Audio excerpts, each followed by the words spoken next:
विधानसभा चुनाव के चलते सोमवार को दिगल से कांग्रेस प्रत्याशी संजय अवस्थी ने ग्राम पंचायत दिगल के गांव में डोर टू डोर प्रचार किया। उन्होंने घर घर जाकर लोगों को कांग्रेस की नीतियों के बारे में बताया।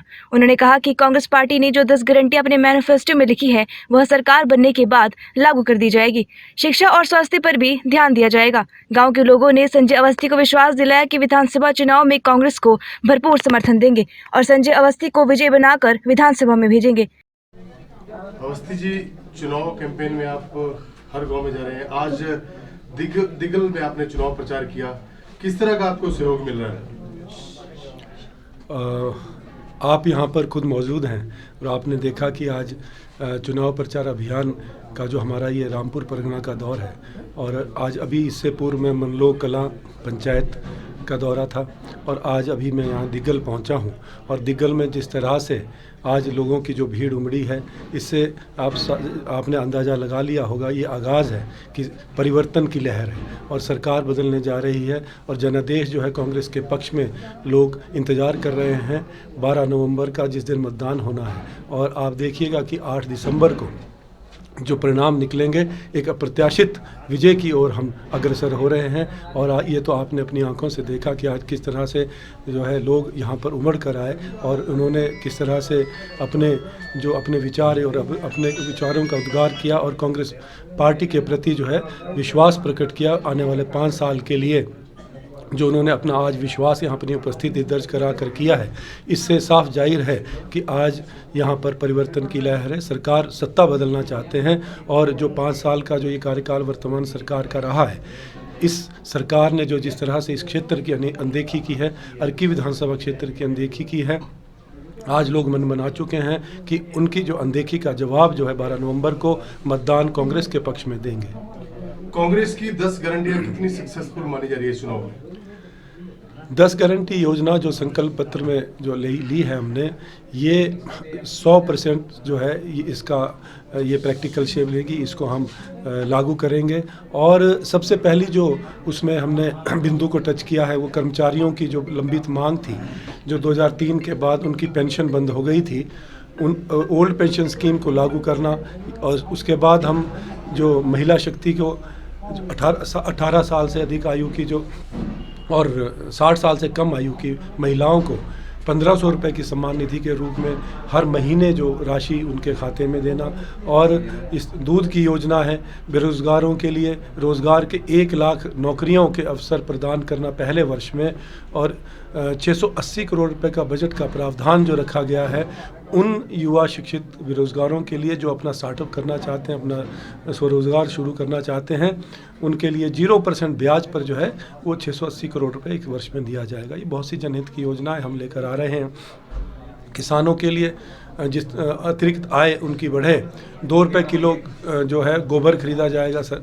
और ये जो बहुत अच्छी योजना है और छत्तीसगढ़ सरकार में ये पिछले 3.5 वर्ष से चल रही है और बहुत सफल रही है।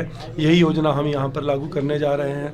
इसके अतिरिक्त और जो यहाँ पर जिस तरह से अव्यवस्था का आलम है और जिस तरह से जो जनहित की योजनाएं प्रभावित हुई हैं, उन जनहित की योजनाओं को आगे बढ़ाने का हम प्रयास करेंगे, यही मैं कहना चाहता हूँ।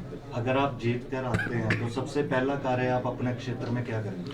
सबसे पहला कार्य जो मेरा होगा, जो विकास की योजनाएं हमने शुरू की थी पिछली सरकार में, उन योजनाओं को आगे बढ़ाना मेरा सबसे पहला कार्य होगा। शिक्षा का जो ढांचा आज अस्त व्यस्त हो चुका है, शिक्षक नहीं है स्कूल्स में, कॉलेजेस में, उन शिक्षा के ढांचे को सुदृढ़ बनाना ही मेरा ये संकल्प है। और ख़ास तौर पे युवाओं के लिए हर पंचायत में एक खेल स्टेडियम बने ताकि जो हमारे युवा नशे से दूर रहें और अपने शारीरिक विकास की ओर आकृष्ट हों। तो ये भी मेरा एक मैंने संकल्प लिया है। इसके अलावा जो रोज़गार के साधन सृजित करना जो सरकार की पॉलिसी है और सरकार ने जिस तरह से सरकार बनते ही 1 लाख नौकरियां जो देने का जो हम एक गारंटी योजना में लिया है, इसको मैं ये आप मतलब सुनिश्चित करूंगा कि हमारे जो स्थानीय जो युवा हैं और जो शिक्षित युवा हैं उनको रोज़गार के अवसर प्रदान हो। लेकिन अभी आपने देखा कि जो अभी कुछ नियुक्तियां ऐसी हुई हैं जो बाहर से उनको लोगों को रखा गया है। जो पटवार सर्कल में जो पार्ट टाइम वर्कर्स रखे गए, 25 लोगों को नियुक्त किया गया, 25 में से 24 मंडी और सरका घाट के रखे गए। सिर्फ एक व्यक्ति को जो अर्की विधानसभा क्षेत्र से संबंधित था उसको रखा गया। क्या हमारे युवा जो हैं जो इन्होंने उच्च शिक्षा प्राप्त की है वो क्या पात्रता नहीं रखते थे, वो क्या लायक नहीं थे? इन बातों को मैं सुनिश्चित करूँगा कि भविष्य में ऐसी बातें ना हो और हमारे स्थानीय जो हमारे युवा हैं उनका हक, उनका अधिकार सुरक्षित रहे। ये मैं इस बात का जो ज़रूर मैं निर्णय लूँगा और आने वाले समय में यहाँ पर विकास की धारा जो है बहे और आदर्श विधानसभा क्षेत्र बनाने का जो मेरा सपना है उसको मैं पूरा करना चाहूँगा। और यहाँ पर ट्रांसपोर्टर्स की भी बहुत सी समस्याएं हैं, अन्य स्वास्थ्य सुविधाओं की जो है यहाँ पर आज स्वास्थ्य सुविधाओं से भी वंचित क्षेत्र है।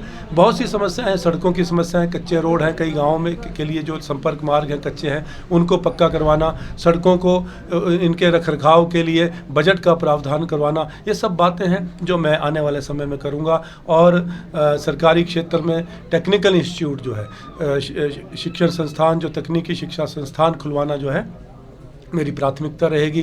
दिग्गल क्षेत्र में जैसे कॉलेज है, डिग्री कॉलेज है, साइंस क्लासेस शुरू करवाना ये मेरी प्राथमिकता रहेगी। साइंस भवन का निर्माण करवाना ये मेरी प्राथमिकता। खबर अभी के लिए दिग्गल से ब्यूरो रिपोर्ट। और फिक्र हमेशा मेरे साथ रहता है। भूषण ज्वेलर्स, अनमोल रिश्तों के लिए।